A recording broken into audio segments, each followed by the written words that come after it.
From making crops more nutritious to making livestock more disease-resistant, genetically modified organisms play an essential role in modern life.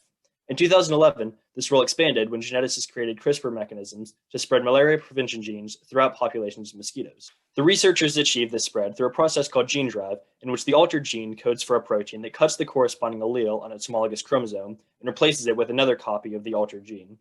While standard sexual reproduction gives both alleles a 50% chance of being inherited, gene drive nearly guarantees that all offspring have the modified gene.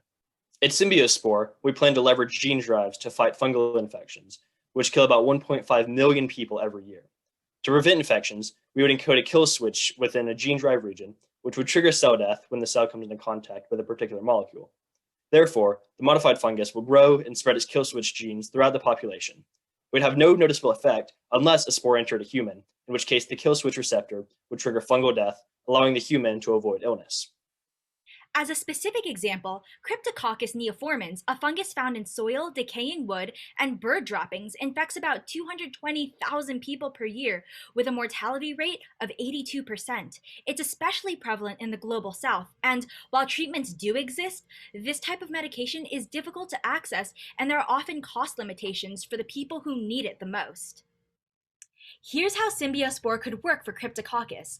First, insert a gene drive sequence that codes for a modified adrenaline signal receptor that will trigger cell death when activated. Then, if a Cryptococcus spore enters a human, it will encounter adrenaline, triggering apoptosis and preventing further infection.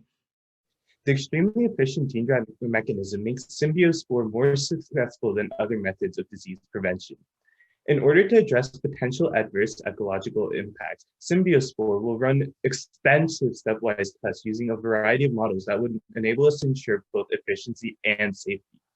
This includes daisy chain gene drives, which are self-limiting gene drives that grow increasingly weak and die off after transmittance through a couple of generations. In addition to the use of daisy chains, several other phases, as seen in the figure, will be carried out to ensure optimum protection of biodiversity and the environment. In order to protect the balance of nature, we need to prevent any unintentional side effects of introducing our Cryptococcus. To demonstrate a lack of adverse effects, we would show our Cryptococcus cells are still decomposers, and only pass the modified gene to other Cryptococcus cells. We would also show that our specimen is equally as fit, and therefore would not significantly change the population numbers of Cryptococcus. We estimate that research would cost about $1 million and last about 5 years.